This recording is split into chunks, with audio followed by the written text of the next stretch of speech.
déjà vous excuser, vous approuver ma voix d'outre-tombe.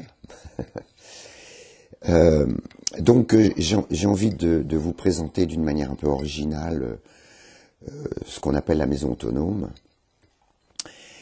Et en fait, la question que très peu de gens se posent et qui pour moi est essentielle et que je me pose toujours et que j'ai toujours pas la réponse, qu'est-ce que je viens foutre sur cette planète? Qui suis-je, comme dirait Socrate? Et en fait, c'est ça qui a déterminé tout ce qu'on a fait et tout ce qu'on va continuer à faire. Je sais pas, mais il y a plein de gens qui se posent pas la question. Alors qu'on est quand même un mystère. Donc, on est né à Paris, donc on connaît la capitale. Je vais vous parler de mai 68, qui est un événement culturellement important. L'avantage, c'est qu'il n'y a pas eu de mort.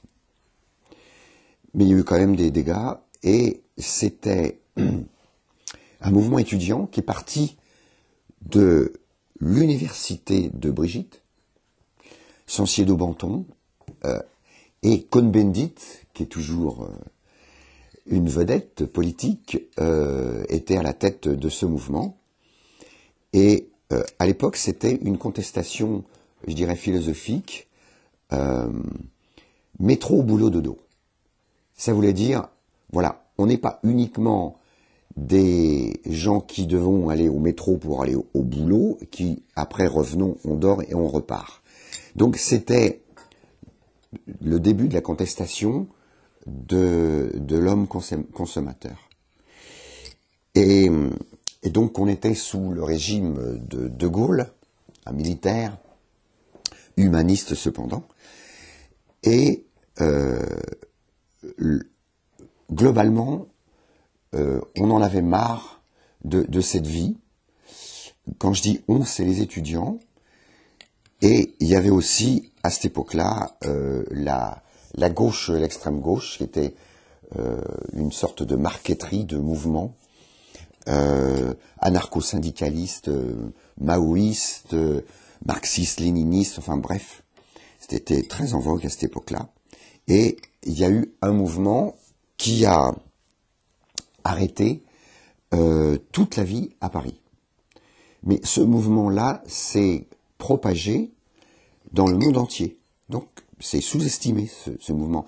Il s'est propagé en Amérique, à Tokyo, au Japon, sauf peut-être en URSS, parce que c'était quand même sous le régime communiste. Et donc, l'idée, c'était de changer de société. Et il y a eu un grand rassemblement le 18 mai, qui était donc 18 mai 1968. Et là, il y a eu des centaines de milliers de personnes qui étaient rassemblées sur le boulevard Sébastopol. Et moi, je voulais pas passer à côté de l'histoire. Et donc, je me suis retrouvé à la gare. Comme d'habitude, je grimpe pour avoir une vision panoramique, mais en même temps, psychologiquement, avoir du recul. Voilà. Et donc, j'ai vu la cohorte de tous ces gens qui avaient des bannières, des pancartes. Et c'était que des pancartes, que des slogans. Et donc, je me suis senti en dehors de ce mouvement, presque d'un seul coup. Je me dis, mais qu'est-ce que je fous? Et qu'est-ce qu'ils foutent là, ces gens-là? À manifester dans la rue. À demander à De Gaulle, au gouvernement, de changer de société. En étant simplement en train de brailler sous une pancarte. Je me suis dit, mais c'est pas du tout comme ça que je vois la vie. Je vais pas demander aux autres de vivre ma vie ou de changer les choses. J'ai une vie, ma seule réalité, c'est moi. C'est pas les autres, c'est moi. Dans l'instant présent même. Et je vais quand même faire mon dû. Je vais faire la manifestation en sens inverse. Et donc là, j'ai vu tout le monde avec conviction, qui défendaient leurs idées, extrêmement mentale, extrêmement intellectuelle, complètement, je le dis 40 ans après, hein, à côté de leur pompe. Complètement à côté de leur pompe. Mais j'en avais la prescience. J'ai vu, par contre, Godard qui filmait cet événement exceptionnel. Et puis, à la fin, ça c'était à la Concorde, je suis rentré dans le métro, au son de « À mort de Gaulle ». Pourquoi pas? Il venait de l'avoir élu 5 ou 6 ans avant. Voilà. Et donc, je suis rentré chez moi, et à Clamart, et je me suis assis à la fenêtre, et j'entendais les bombes lacrymogènes, les clameurs de la manifestation. Et je me suis dit, mais attends, mais Baronnet, Patrick, c'est quoi ça? T'es à côté de tes pompes, tu fais pas comme tout le monde. Et de fait, je me suis dit, qu'est-ce que j'ai de particulier qui fait que je n'adhère pas à ce genre de manifestation? Et en fait, au niveau des analyses, j'étais pas forcément contre, mais au niveau de résoudre le problème, c'était pas déléguer une fois de plus son pouvoir à un système politique, quel qu'il soit, c'était de se prendre en main. Et d'ailleurs, le système politique pourrait changer les lois si les gens sont pas prêts. J'estime que 45 ans après, ils sont toujours pas prêts, les gens. Ils sont toujours à peu près dans la même attitude, plus que jamais. On veut que ça change. Mais, je reprends une phrase de Gandhi, nous sommes le changement que nous voulons voir pour le monde. Et c'est une phrase que je me suis toujours appliquée. Donc, je me change d'abord, et, comme diraient certains Amérindiens, nous sommes notre pire ennemi. C'est-à-dire que pour se changer soi-même, il y a du taf, il y a du boulot. Voilà, donc, avec Brigitte, on a pris ce constat qui était très au sérieux parce qu'on n'avait pas envie de vivre comme des moutons, alors que ceux qui étaient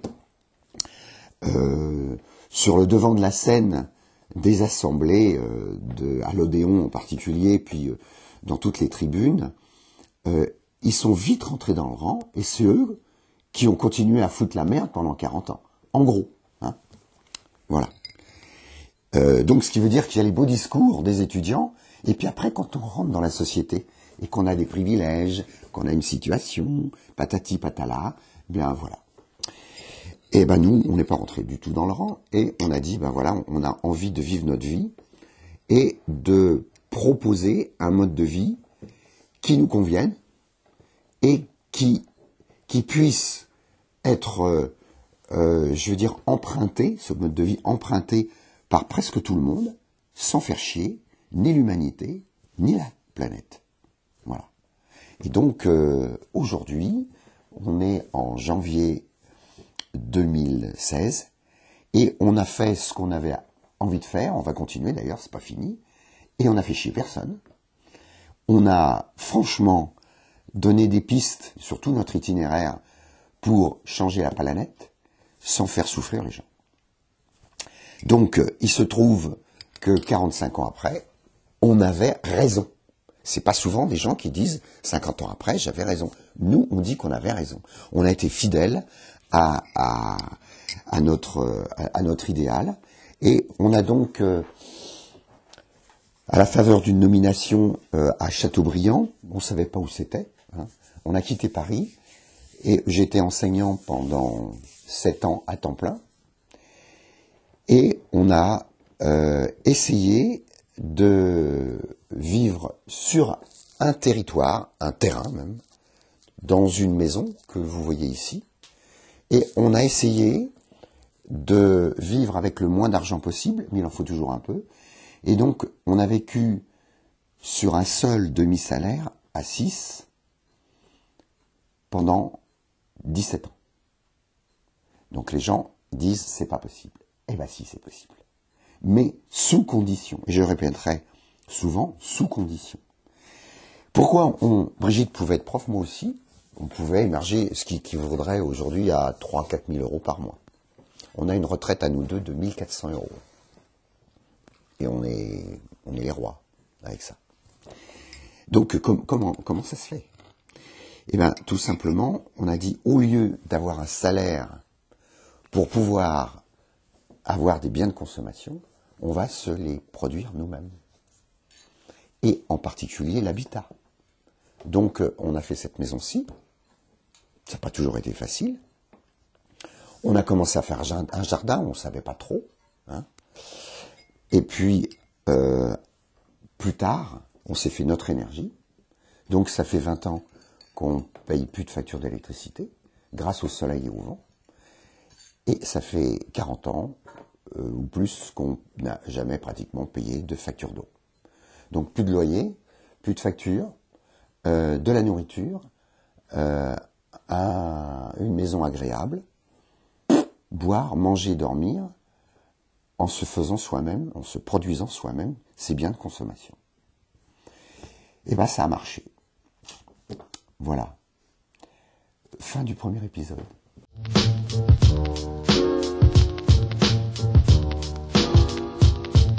Alors, les gens, quand je me suis mis à mi-temps, mes collègues profs m'ont dit « Mais tu te rends compte, t'es irresponsable, tu as 4 enfants, une femme à nourrir, et tu te mets à mi-temps ?» Je les ai laissés dire et je l'ai fait. Et ils pensaient que je reviendrais à temps plein, et je suis jamais revenu à temps plein, à tel point qu'après, j'ai démissionné de l'Éducation nationale. Et donc, évidemment, la retraite, quand on est 7 ans à temps plein, et le reste du temps à mi-temps, et qu'on se barre 12 ans avant la retraite, c'est évident qu'on a 1200... voilà. Alors, la retraite, je tiens à dire aux gens qui vous écoutent que d'ici quelques mois, ou au pire quelques années, je serai certainement beaucoup plus riche que vous. Parce que la retraite, vous avez déjà remarqué que les retraites, c'était plus la retraite à 60 ans, c'est la retraite à 63, voire en Suède à 67 ans. Donc il va falloir que vous bossiez pour avoir votre retraite. Et d'autre part, on vient de recevoir notre retraite, là. On nous a, comme ça, retiré 3%. Ou 4%. Et puis on nous rogne petit à petit. Et Christine Lagarde va jusqu'à dire que, comme les banques sont en faillite, eh bien, en ponctionnant 10% sur tous les salaires des Français, on pourrait renflouer les banques. Donc, quelle immense naïveté d'avoir cru qu'à un moment donné, la retraite pourrait fonctionner.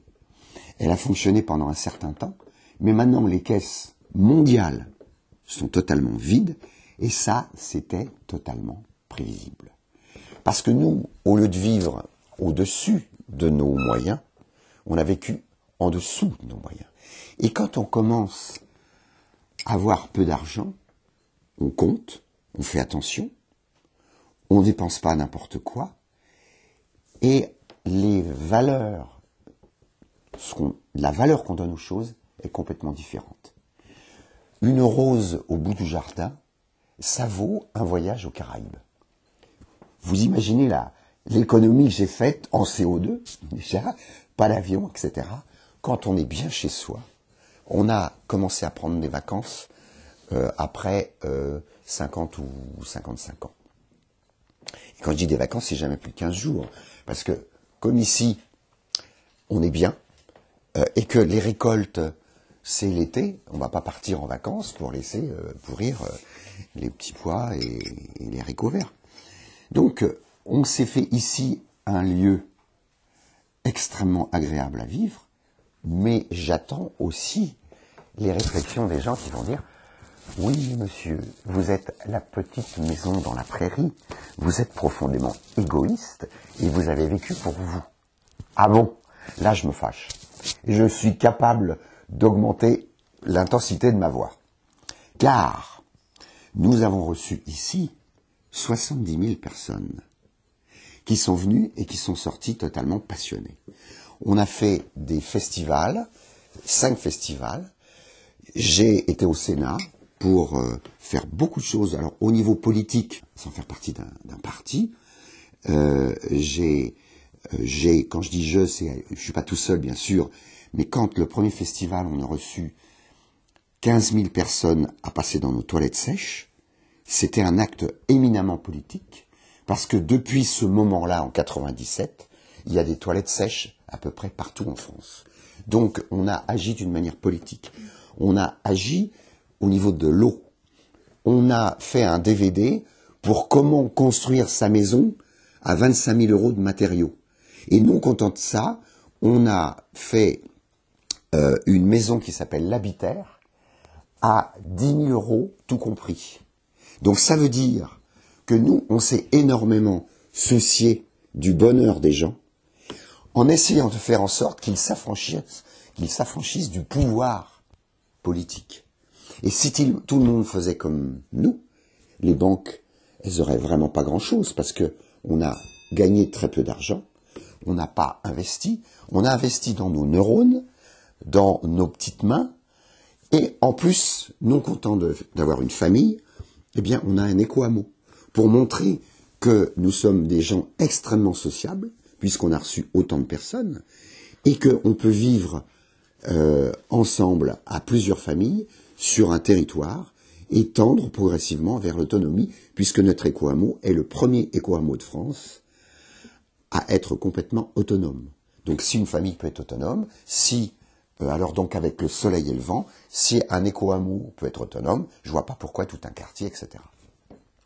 Donc, ce qu'on a fait, c'est non seulement pour nous, mais il fallait commencer par nous, pour avoir une assise de faits concrets, et pour dire ensuite, voilà, nous, c'est pas du pipeau, c'est pas un étudiant de 68 qui cause, c'est quelqu'un qui a fait et qui a montré que c'était possible, et qui invite les gens qui ont du courage à en faire autant.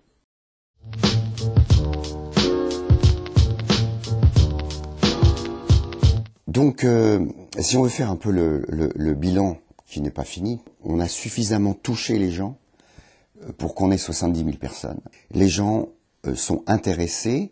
Alors, soit c'est de la curiosité, soit même c'est un peu de la dérision, parce qu'ils sont tellement loin du compte qu'ils n'ont pas compris l'esprit dans lequel on fait ça. Soit c'est « mais merde, c'est peut-être pas aussi con de faire ce qu'il a fait » et ce qu'ils ont fait. Donc, le bilan est intéressant parce que quand on se promène avec Brigitte en France, et qu'on rencontre des tas de gens, « Ah, mais je vous ai vu à la télé, c'était vraiment intéressant, on est venu à vos éco-festivals, on a changé des choses, on a créé une COP bio, on a créé une AMAP, j'ai mis des photopiles sur mon toit, je suis autonome en eau. » Il y a des tas de gens, comme c'est du concret, et que ça participe de la vie de tous les jours, les gens, ils sont intéressés, à la fois, bien sûr, au niveau des économies d'argent, des économies d'énergie, au niveau de l'écologie, et puis aussi l'idée de reprendre sa vie en main, ça a vraiment branché les gens. On est à l'origine de beaucoup d'associations. En 40 ans, il y a eu beaucoup de choses qui se sont créées à partir de... Sans tambour ni trompette, hein, ça s'est fait comme ça. Voilà. Donc, nous, on peut être content de ce qu'on a fait. Et on voit que aujourd'hui, plus que jamais, l'autonomie, les citoyens autonomes, un peu, moyennement, beaucoup, eh bien, c'est peut-être l'avenir. Et c'est peut-être aussi une solution franchement politique. Voilà, pourvu que les politiques nous foutent un peu la paix, ce qui n'est pas de mal à veille non plus. Voilà. Alors, maintenant, est-ce que tout le monde doit vivre comme nous? D'abord, il n'y a aucun devoir. Nous, on a d'abord vécu notre vie en essayant d'être le plus juste et le plus pertinent par rapport à ce qu'on est, par rapport à nos aspirations, notre philosophie et aussi nos talents et nos capacités. Maintenant, est-ce que on pourrait imaginer qu'il n'y ait que des maisons autonomes en France? Je pense que c'est pas forcément souhaitable. Mais entre tout et rien, il y a une grande diversité. Je tiens quand même à dire que il y a 150 ans, on avait en gros des villages autonomes. Et comme j'ai la chance d'avoir l'âge que j'ai, parce que c'est une chance, quand j'étais petit, il y avait les copines de ma grand-mère, Fine, Pauline, Pascaline, qui chacune avait une ferme de 2 hectares. Et si elles pouvaient monter en haut du toit de leur ferme, elles pouvaient voir sur environ 300 ou 400 mètres toutes leurs ressources. Elles étaient sur leur maison, qui leur appartenait. Elles avaient 2 vaches, elles avaient des champs de maïs. Elles avaient l'eau dans le puits qui était hors la maison. Et elles avaient le boire, le manger, le dormir. Et elles avaient un petit peu d'argent sous le matelas pour aller au bourg et acheter un petit luxe quelconque. Et ça, il y a 100 ans, 150 ans, c'était le mode de vie partagé par 80% des Français, il y a 150 ans. Mais ce mode de vie a été partagé pendant des millénaires par, je dirais, la famille humaine. Et en moins de 150 ans, on a été à une vitesse vertigineuse où on a fait n'importe quoi. Et si je vous pose, monsieur, madame, qui est derrière la caméra, combien y a-t-il d'agriculteurs en France aujourd'hui? 2%. Ça veut dire qu'on a littéralement éradiqué un mode de fonctionnement qui n'était pas parfait, mais qui était fondé sur une autonomie, une production et une consommation locale, qui plus est fondée sur une société d'entraide et de collaboration. Aujourd'hui, on est chacun dans son petit immeuble, avec son petit salaire, avec un grand isolement, l'air de rien, et donc on est en train de faire fonctionner un système qui fout en l'air la planète. Donc, je pense qu'avoir été résistant par rapport à cette saloperie qui existe depuis 150 ans, je pense qu'on peut en être fier. Et vous, qu'en pensez-vous? Je pense qu'une société diversifiée, c'est l'idéal. Tout le monde dans sa maison, c'est pas génial. C'est pour ça qu'on a fait un éco-hameau. Mais simplement, on a montré que c'était possible. Et quand les gens sortent de chez nous, ils disent c'est possible. Et si c'est possible pour une maison, si c'est possible pour un éco-hameau, on peut peut-être travailler ensemble pour faire des micro-villages, parce que je pense que la tribu et le petit village reste et restera le fondement d'une société. Et pas un continent tel que on veut nous le faire. Il y aura le continent Asie, le continent européen, il y aura le continent russe, américain, etc. Alors que justement, small is beautiful. Ce qui est petit est beau. Et nous, on veut nous faire rentrer, on nous supprime les communes, on va numéroter les communes, on agrandit les régions, on fait en sorte que les pays soient complètement paumés dans l'Europe et que l'Europe soit un satellite des États-Unis. Vrai ou faux?